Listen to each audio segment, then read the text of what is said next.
Oi galera, tudo bem? Hoje a gente vai falar sobre o romantismo no Brasil, agora a fase em prosa. Bom, quando nós temos a fase em prosa, não significa que não existe mais as fases poéticas, primeira, segunda e terceira geração. Então, enquanto acontecem as gerações poéticas, acontece também a fase em prosa aqui no Brasil. E aí aqui eu digo romance romântico, para quem acha que é redundância, deve lembrar que romance é uma estrutura textual, né? E romântico, então, porque pertence ao romantismo. Então, não é redundância falar o romance romântico. Ele vai se dirigir às classes alta e média, aos ricos dessa sociedade brasileira, daqui da época, né?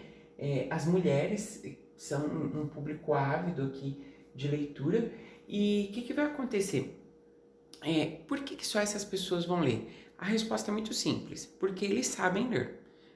A população pobre é uma população analfabeta, que não tem acesso à educação, não tem acesso ao conhecimento, então eles não sabem ler. E outra coisa, mesmo se eles soubessem ler, diante da condição financeira deles, eles não comprariam isso daqui para ler, esse tipo de texto. Por quê? Esses textos eram publicados nos jornais da época. Então, isso teria um custo muito alto para essa população pobre que acaba usando o dinheiro mesmo para garantir o seu sustento, né? Então, essa população aqui que faz a leitura, que são os profissionais liberais, as classes alta e média, as mulheres, eles vão criar a figura do leitor aqui no Brasil. E isso nós temos consequências, temos uma herança até os dias atuais, que seria o quê? Infelizmente, as populações mais periféricas, as populações mais humildes, não têm acesso à literatura, a livros, como outros membros da sociedade com poder aquisitivo maior.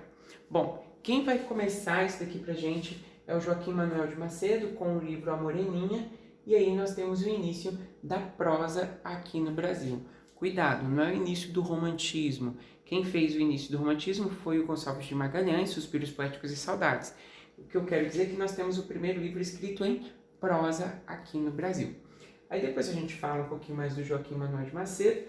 Aqui é só uma introdução para a gente entender melhor como funciona, como iniciou, né, esse período aqui da prosa no Brasil, tá bom? Aí eu vou fazer então uma nova lousa para vocês, para a gente poder continuar aqui o nosso conteúdo. Pessoal, então agora a gente vai para a estética do período. Então é aquela literatura que a gente fala que é uma literatura de folhetim. O que significa uma literatura de folhetim? Significa que a cada edição de jornal vem publicado um capítulo. Então, as pessoas não compravam o livro físico, elas compravam o jornal e iam acompanhando capítulo a capítulo, como se fosse uma novela. A diferença é que vem impresso no jornal. Além disso, essa literatura de folhetim, o jornal, não é como os dias de hoje, que são jornais diários. Às vezes os jornais vêm semanalmente, quinzenalmente ou até mensalmente. Então, para você ver o próximo capítulo, você tem que esperar um bom tempo, lembrando que o público que lia era um público assim que ficava ansioso para o próximo capítulo. Ou seja, isso vai mexer com a curiosidade deles, vai mobilizar a sociedade, esperando sempre o desenrolar das narrativas e o grande desfecho da história. As tramas textuais são muito fáceis e são simples. São aqueles textos que a gente fala que são textos previsíveis. A gente já sabe que o mocinho vai conhecer a mocinha, que vão ter vários impedimentos sociais, que eles vão sofrer, que eles vão chorar e vamos ter aqui finais felizes. Então, os casos amorosos, nesses livros aqui, eles têm um final feliz. Raros são os textos, raros não, digamos que são poucos os textos que têm um final de morte, como acontecia no romantismo de Portugal. Então, esses daqui vão ter aqueles finais que o casal fica junto, aquela coisa bem noveleira mesmo que a gente tem hoje em dia, né? É aquele final que eles ficam juntos, que eles vão ser felizes para sempre, algo bem idealizado. As ações são heróicas dos personagens, porque eles vão fazer de tudo e mais um pouco para poderem ficar juntos. Só que são ações heróicas para a época. Se a gente nós lermos os livros hoje, nós não vamos achar tão heróicos em vista de outros livros que temos na contemporaneidade. Mas na época, o que é uma ação heróica? A mocinha abrir a janela no meio da noite e mandar um beijo para o seu amado. Essa é uma ação heróica, tá bom? Para a época. Então, são textos de agrado popular, porque a população gostava de ler isso e elas gostavam dessa receita. Então, ou seja, se vamos supor que a gente coloca um final que a mocinha foge com, sei lá, com outra pessoa, com um bandido que ela conheceu no meio do caminho, não é um texto já de final feliz, não é um texto de agrado popular, o autor não vai vender e ele vai perder o seu prestígio na época.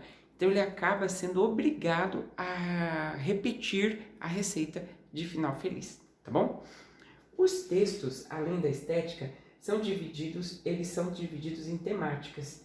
Então são essas 4 temáticas: indianista, histórica, urbana e regionalista. Temática indianista é a mesma coisa que a gente viu na primeira geração do romantismo com Gonçalves Dias. O índio é a figura central, ele é o herói brasileiro, é a mesma coisa. O índio representa um cavaleiro medieval, ele é índio, ele anda nu no meio da mata, mas ele tem comportamentos de um branco europeu católico. Então, o indianista significa que o índio é a figura central. Aí a gente tem como exemplo a Iracema, do José de Alencar, Guarani, ou Guarani, do José de Alencar, que vai construir esses personagens bem emblemáticos. Nós temos também a temática histórica, que são textos ambientados no período pré-colonial. Ou seja, nós vamos ter uma literatura que o tempo daquele texto é um tempo antes de 1500. Vamos fazer um exemplo?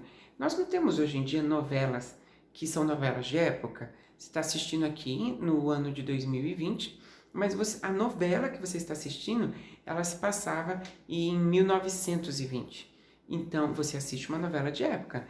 Qual que é a diferença aqui que eu estou querendo? O que eu estou querendo dizer aqui para vocês?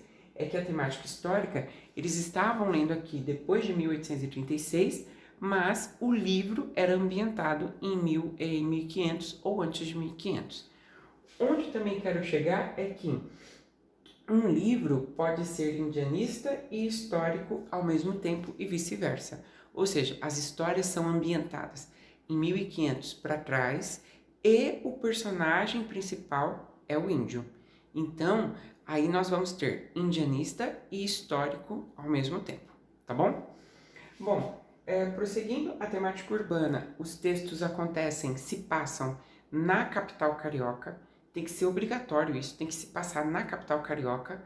Não vale passar o texto ser numa cidade vizinha. Tem que ser no Rio de Janeiro. Pode ser que o personagem viaje para uma cidade vizinha, mas ele é do Rio de Janeiro, tá bom? Então, os textos têm que se passar na capital carioca.